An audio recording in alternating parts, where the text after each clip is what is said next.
हाल ही में ऑपरेशन सिंदूर में सैटेलाइट फिल्मों के द्वारा दिखाए पाए जाने के बाद भी उन्हें पाकिस्तान के एयर बेसेस की तबाही नजर नहीं आई।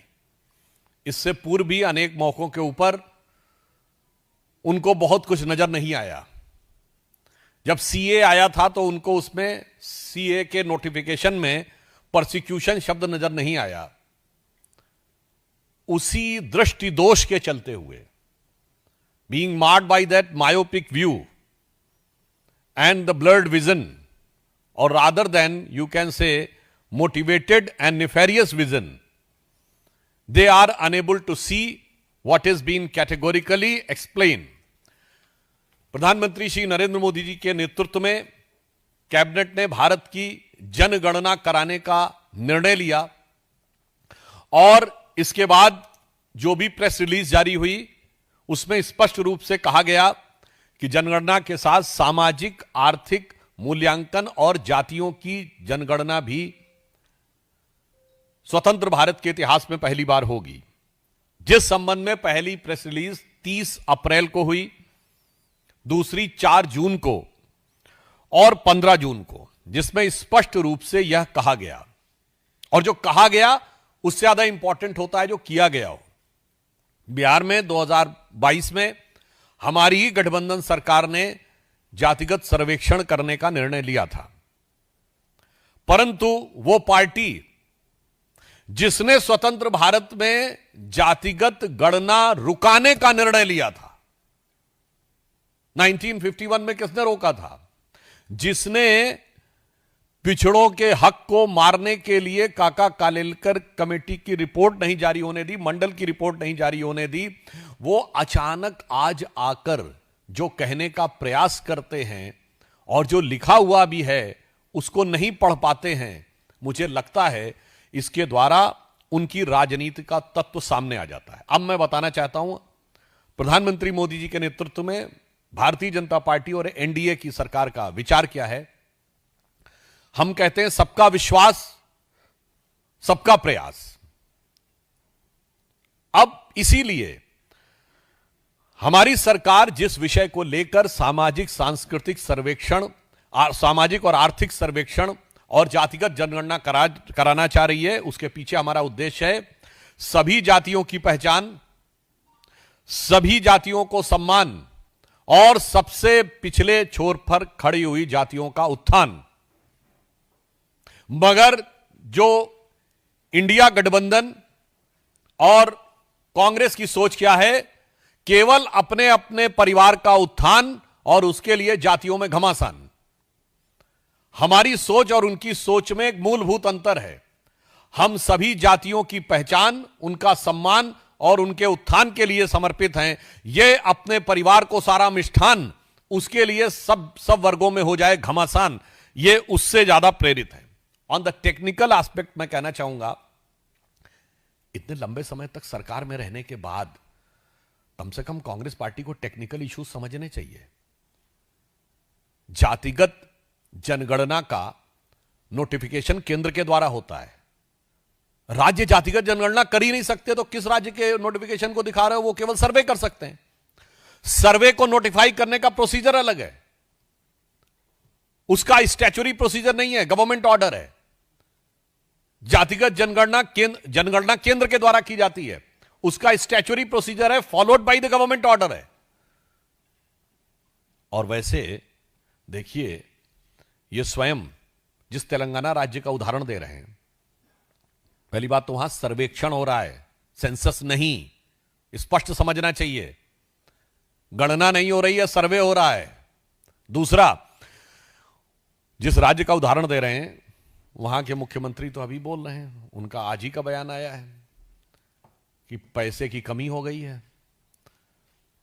कल्याणकारी योजनाओं में देने के लिए पैसा नहीं। और यह पहली बार नहीं हुआ है, यह कांग्रेस की खटाखट योजना ने जो किया है। पहले हिमाचल प्रदेश में खटाखट सारा खजाना सफाचट, उसके बाद आई यही चीज हुई हरियाणा, उस कर्नाटक के में, हिमाचल के बाद खटाखट वहां भी स्थिति हो गई खराब। अब सेम चीज तेलंगाना में आती जा रही है। यानी यह साफ दिखाई पड़ रहा है कि कांग्रेस जहां जहां सत्ता में आती है, इनका खटाखट मॉडल देश के विकास के लिए एक बड़ी चुनौती बनता हुआ जा रहा है, क्योंकि यह समग्र आर्थिक विकास को ध्यान में रखकर नहीं विकास करते। हमारे राज्यों में यदि कल्याणकारी योजनाएं काम कर रही हैं, उसके साथ साथ राज्य में नए संसाधनों का भी संचय उसी दृष्टि से हो रहा है।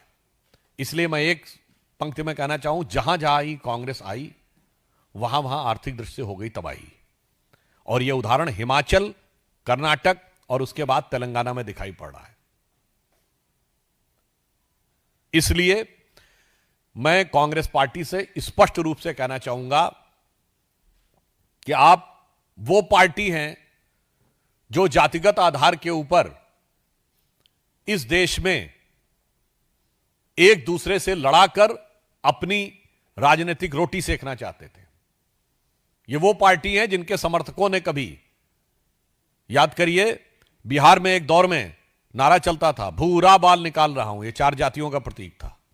परवल 4 का प्रतीक था। एक दौर में किसी का नाम लेके कहा जाता था, फलाना खाएगा हलवा और ढिमाका खाएगा बलुआ। तो वही कांग्रेस में किसी जमाने में अजगर यूज हुआ। तो कभी गुजरात में इसी कांग्रेस ने KHAM खाम यूज किया, तो कहीं कर्नाटक में अहिंदा यूज किया। मगर मोदी जी ने क्या कहा? सबका साथ, सबका विकास, सबका विश्वास, सबका प्रयास। यूज सारी जातियों का नाम किया, मगर सारा अर्पण अपने को ही किया। सत्ता में जिन्होंने एक रत्ती का स्थान परिवार के बाहर किसी को नहीं दिया, इतनी छोटी सोच से जो लोग 3 पीढ़ियों से इस देश को चलाते रहे, उसी छोटी सोच के कारण जो लिखा हुआ है वो पूरे डॉक्यूमेंट को न दिखाकर एक सरासर मिथ्या प्रचार, भ्रामक प्रचार और इसके द्वारा वो देश को भ्रमित करने का प्रयास कर रहे हैं, क्योंकि शायद उन्हें यह लगता है कि इस चीज को लेकर जो मंसूबे उन्होंने पाले थे वो पूरे नहीं हो पा रहे हैं। मैं स्पष्ट रूप से पूछना चाहता हूं, कांग्रेस पार्टी पहले जवाब दे। कर्नाटक और तेलंगाना में उन्होंने अल्पसंख्यक समुदाय के जिन जिन लोगों को, जिन इतनी भारी संख्या में जातियों को इंक्लूड करने का प्रयास किया है, जिसके बारे में कोर्ट की भी टिप्पणी है, उस पर उनका क्या कहना है? आखिर में आप किसका हिस्सा मारना चाहते हैं? पश्चिम बंगाल की सरकार ने जिस भारी संख्या में मुस्लिम समाज के लोगों को ओबीसी में इंक्लूड किया है, जिसके लिए पिछड़ा वर्ग आयोग ने बाकायदा जवाब तलब किया कि संभवतः शायद 91 में 73 जातियां मुस्लिम समाज की थी। राहुल गांधी और इंडी गठबंधन वाले इस पर जवाब क्यों नहीं देते? और आपको एक बड़ा मजेदार तथ्य बताऊं कि जब ओबीसी कमीशन ने उनसे पूछा कि ये इतना कैसे हो गए, तो उन्होंने कहा कन्वर्ट होने से पहले ये इस जाति के थे तो इसमें हो गए। अब आप एक और बात सुनिए, उसमें यह भी कहा गया बंगाल में, भाई तो फिर इतनी भारी मात्रा में कन्वर्जन कैसे हो गया? तो चुप हो गए। मगर एक और मजेदार बात, अभी जो लेटेस्ट चेंज किया है पश्चिम बंगाल की कैबिनेट ने, उसने संभवतः 141 जातियों को उसमें डाल दिया है। अब मजे की बात क्या है, हिंदू समाज में 71 जातियां हैं एज पर वेस्ट बंगाल, और मुस्लिम समाज में 100 से अधिक ओबीसी जातियां हैं। भाई अगर कन्वर्ट होने से पहले थे 71, तो ये कन्वर्ट होने के बाद 71 से ज्यादा कैसे हो गए? यह साफ दर्शा रहा है कि आरक्षण के नाम पर वोट बैंक की राजनीति करके पिछले दरवाजे के द्वारा पिछड़े वर्ग के आरक्षण में सेंध ही नहीं लगाना, जिसे कहते हैं ना पूरी की पूरी दीवार ढहा देने का काम इंडी गठबंधन की सरकारों के द्वारा किया जा रहा है। इसीलिए प्रधानमंत्री मोदी जी के नेतृत्व में हमारी एनडीए की सरकार ने जो एक सकारात्मक निर्णय लिया है, उसके द्वारा होने वाले इस सकारात्मक पक्ष को वो स्वीकार करने को तैयार नहीं रह रहे हैं।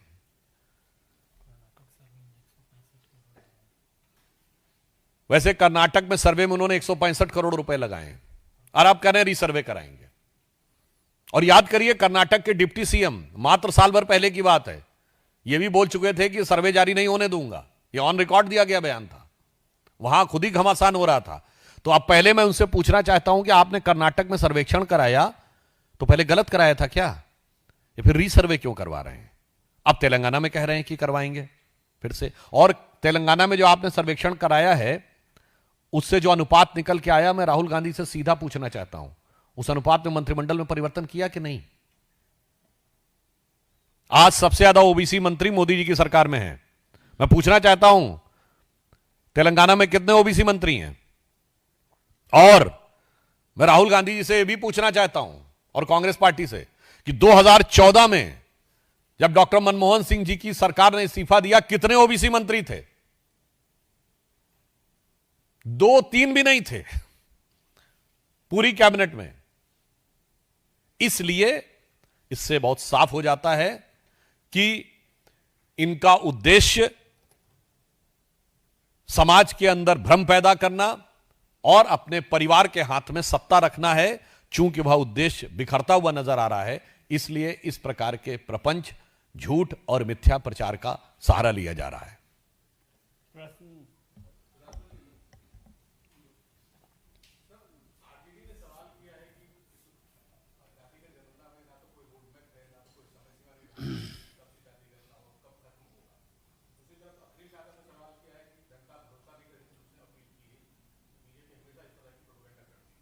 देखिए, जहां तक तिथि की बात है, स्पष्ट रूप से सरकार के द्वारा किया गया कि पहला चरण अक्टूबर 26 से होगा, दूसरा वाला चरण मार्च 27 से होगा, क्योंकि जिन राज्यों में बर्फ गिर जाती है दिसंबर के आसपास सर्दी ज्यादा पड़ती, वहां पे नहीं होगा। और जहां तक श्री लालू प्रसाद यादव जी और अखिलेश यादव जी की बात है, मैं उनसे पूछना चाहता हूं, आपने अपनी पार्टी में बाकी गणना छोड़ी, अपनी जाति की गणना बताइए।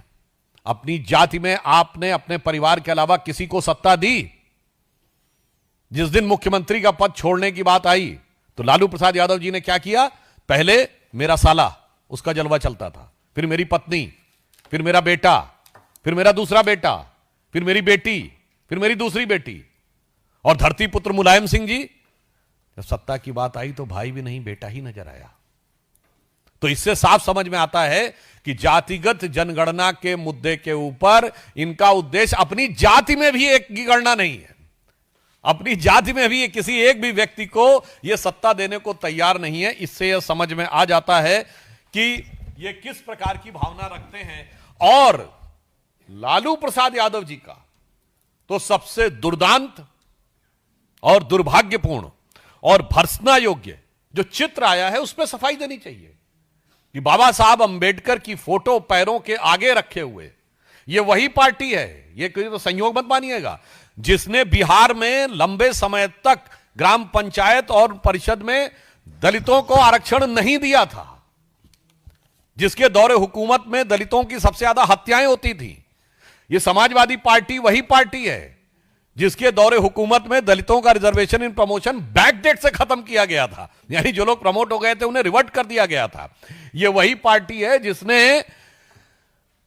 उत्तर प्रदेश की पहली दलित मुख्यमंत्री मायावती जी को जान से मारने की कोशिश की थी और उनके विधायकों को, अनुसूचित जाति के विधायकों को जातिवाचक शब्दों के साथ अपमानित करके पकड़ कर अपहरण किया था। यह स्टेट गेस्ट हाउस कांड 1995 में बहुजन समाज पार्टी के नेताओं के द्वारा कोर्ट में दिया गया लिखित बयान है। तो मुझे लगता है इन दोनों के बोलने पर मुझे नजर आता, सूप बोले तो बोले